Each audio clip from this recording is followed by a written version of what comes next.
the essence of life.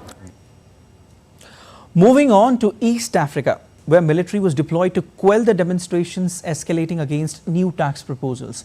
At least 5 protesters were shot dead by police and a section of parliament went up in flames on Tuesday, following which police stood guard near the government building. In a backdrop of which President William Ruto made a statement in which he said that all means would be deployed to thwart any attempts by dangerous criminals to undermine the security and stability of our country. Protests against an unpopular finance bill, which includes several tax rises, have been ongoing for days, but they escalated on Tuesday as MPs passed an amended bill.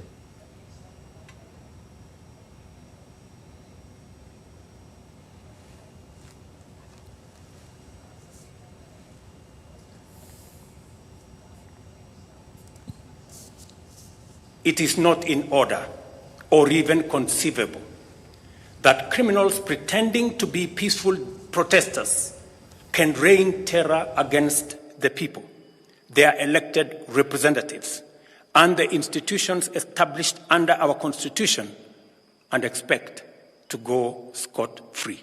We must isolate crime from democratic expression and separate criminals from people exercising the freedom of expression and divergent opinion.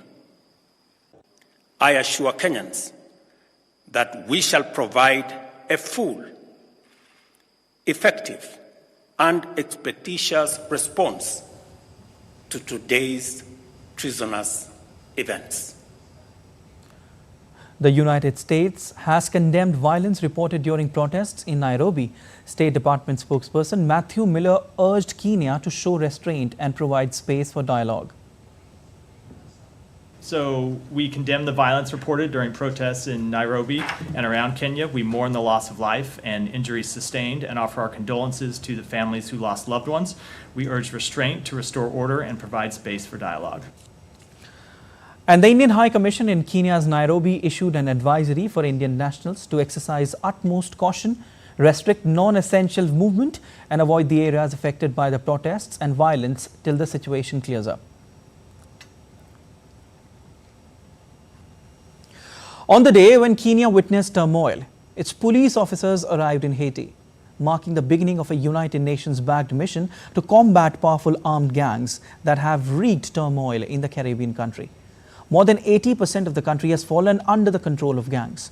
The Kenyan police are the first contingent of an international force in Haiti that is anticipated to reach about 2,500 police from 15 other countries. However, there is still a lack of concrete details regarding the goals and actions of the latest mission. A previous UN mission, which lasted from 2004 until 2017, did little to improve the conditions on the island. Meanwhile, Haitian Prime Minister Gary Coney vowed that the state will retake control of the country.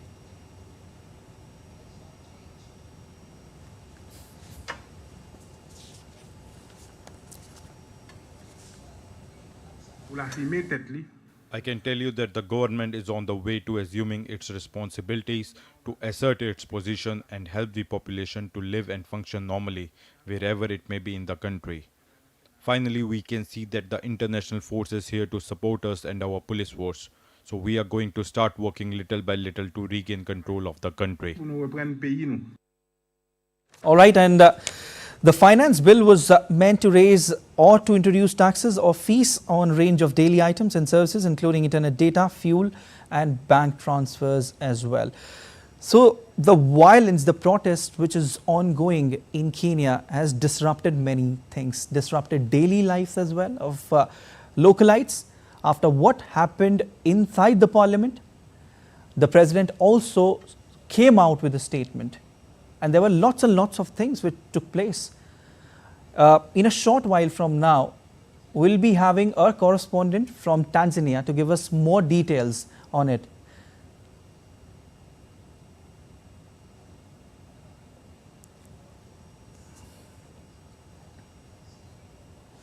All right, and moving on to West Africa, where in Nigeria, an ambush by a terrorist group killed 21 soldiers near the country's border with Burkina Faso on Tuesday. However, Information of which group was behind the attack is still awaited. Notably, neighboring Niger, Mali and Burkina Faso are battling movements linked to Al-Qaeda and the Islamic State extremist group in a decade-long conflict in the Sahel region that is worsening. All the three countries are led by juntas, while Mali and Burkina Faso experienced 2 coups each since 2020. The violence killed thousands of people last year and more than 2 million people have been displaced, according to the United Nations.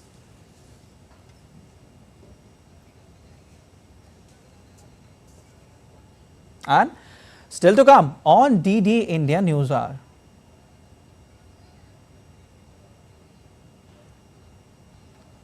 Well, we'll show you that as well. But as of now, our correspondent Daniel Kijo is joining us from Tanzania to give more details. Daniel, police and protesters clashed in demonstrations over a controversial new finance bill that introduces unpopular tax proposals. You know, President also blamed the clashes on quote-unquote criminals who he says quote-unquote hijacked the protests. What else are you getting for us? What's the latest? How's the atmosphere there?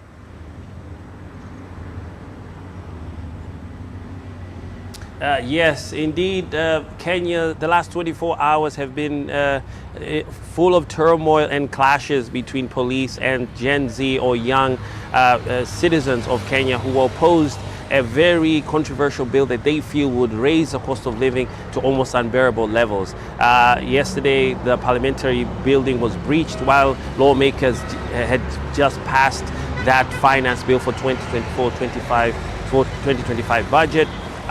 There were 5 people shot outside the parliamentary building, and as of this morning, the Kenyan Medical Association has revealed that 13 people have been confirmed to have died from the clashes yesterday. Last night, President Ruto issued a very stern national address saying that the actions were equal to treason, and that his security organs would make sure that they deal appropriately with the culprits. Now, as of this morning, the parliamentary building is under high security. The State House is also under high security. There have been the social services, municipal workers cleaning parts of Nairobi where there was debris and also violence from yesterday's acts. But online, the presidential address has ignited fury among Kenyans youth, saying that his speech did not show any remorse and he missed a chance to unify the nation,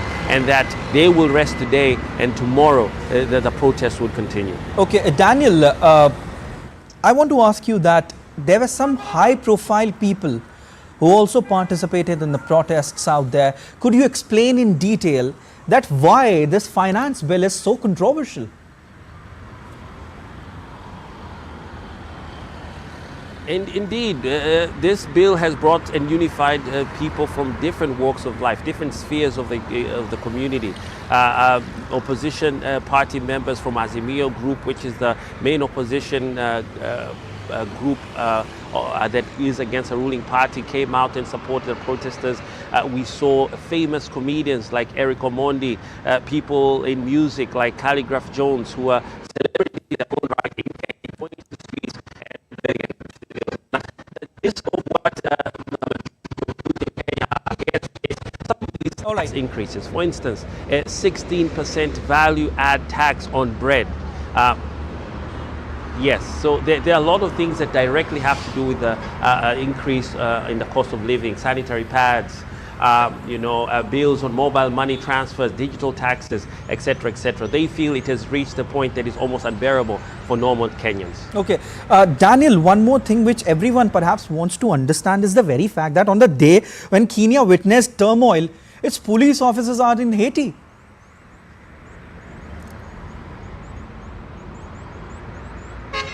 Yes, this is a question that many in the international community are asking. But while in the U.S., President William Ruto made a very clear stand that as Kenya being part of the global community. It is up to their duty to maintain peace. And he indeed has sent troops into Haiti, where about 5 million people are facing famine, 500,000 people displaced. And the question is, over the history has shown that international police have not been very effective over the last months or year in Haiti. So the question is, what do the Kenyan police do that will be different? Okay. Thank you so much, Daniel, for that analysis. We'll keep taking updates from you since it's a developing story. And still to come on DD India News Hour. Nobel Prize winning economists